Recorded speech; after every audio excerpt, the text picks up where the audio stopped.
Professor Valax adjusted his ocular enhancers as he surveyed the diverse assembly of students in the lecture hall of the Galactic Academy of Emergency Response. The blue-skinned Andarian cleared his throat, his voice resonating across the chamber.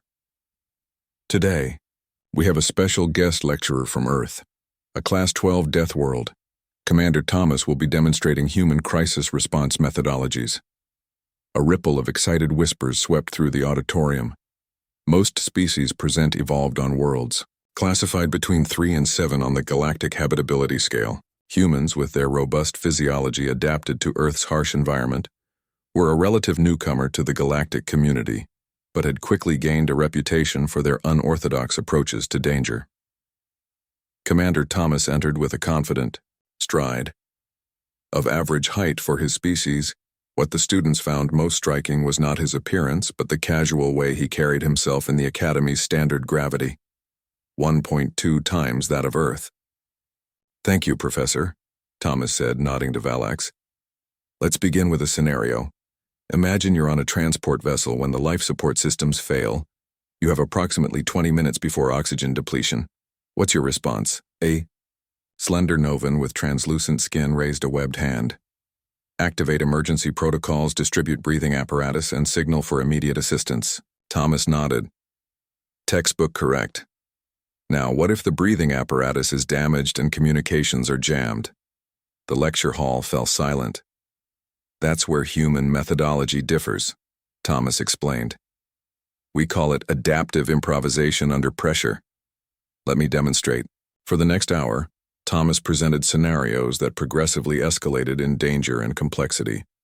With each one, he revealed how humans approached crises with what the other species considered alarming calm and creativity. Ravi, a tall human assistant, joined Thomas on stage carrying what appeared to be ordinary objects, tools, clothing, and various items found on any spacecraft. In human training, Thomas explained, we're taught that anything can become a tool for survival. The commander proceeded to demonstrate how a simple fabric belt could be repurposed as a tourniquet, a filtration device, or a restraint. A standard-issue multi-tool transformed into 6 different emergency implements. Even food packets became potential sealing materials for hull breaches. Lee, another human assistant, stepped forward to assist in demonstrations of physical techniques, methods to move unconscious victims, ways to create leverage in zero gravity, and how to navigate through smoke-filled corridors. The alien students watched with a mixture of fascination and horror as the humans simulated breaking through walls, repurposing electronics, and even deliberately causing controlled short circuits to override locked systems. But those are safety protocols, protested Zin, a methane-breathing student from a low-gravity world. You're teaching us to bypass them. Sometimes, Thomas replied calmly. The systems designed to keep you safe become the very things trapping you in danger. Humans understand that rules occasionally must be broken to preserve life. Professor Valax intervened. I must remind our human colleagues that while their methods are innovative, many galactic regulations exist precisely to prevent such improvisations. Thomas smiled. With respect, Professor, those regulations were written primarily by species from habitable worlds where systems rarely fail catastrophically. Earth taught us different lessons. The demonstration reached its climax when Thomas presented the most dreaded scenario in emergency response training, the no-win situation. What would you do, he asked, if you knew some passengers couldn't be saved? How do you decide who lives? The room fell into uncomfortable silence. In human crisis response, Thomas continued, his voice softening, we refuse to accept the premise. We acknowledge the possibility of total failure, but never preemptively surrender to it. He outlined the human concept of extending the window, the practice of finding ways to stretch available time, resources, and options beyond their supposed limits. We've found, Thomas explained, that the moment you decide a situation is hopeless, it becomes so. The moment you decide certain deaths are inevitable, they become so. A hand rose hesitantly from the back, a Tyrillian student whose species was known for logical precision. Your methods seem to rely on what other species would consider irrational optimism, the student observed. Perhaps, Thomas acknowledged.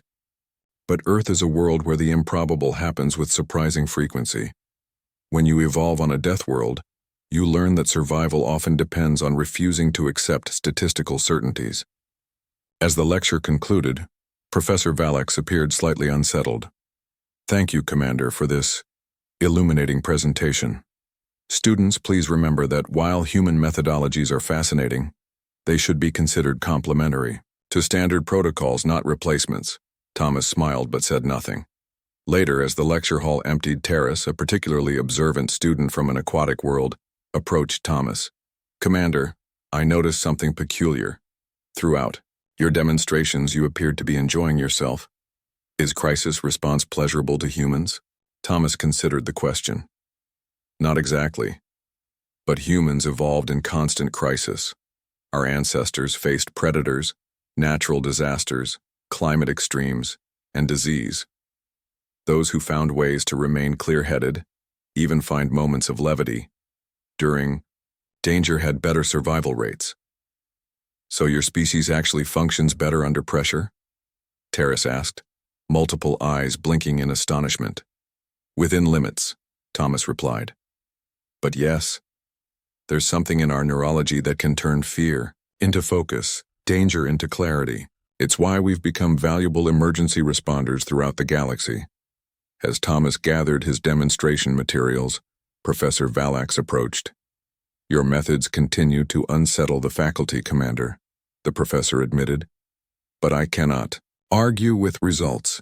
Human emergency teams have the highest survival rates in the quadrant. Thomas nodded. We're not reckless, Professor, just differently calibrated to risk. There's talk of making human crisis response techniques mandatory in the curriculum, Valax added. Many find your species' approach unsettling but effective. That's the thing about evolving on a death world, Thomas replied with a slight smile. Survival isn't about comfort, it's about adaptation. As they departed, a small group of students followed at a distance, quietly practicing the human techniques they'd just witnessed, already beginning to see their universe through the eyes of creatures who refuse to accept impossibility as the final answer.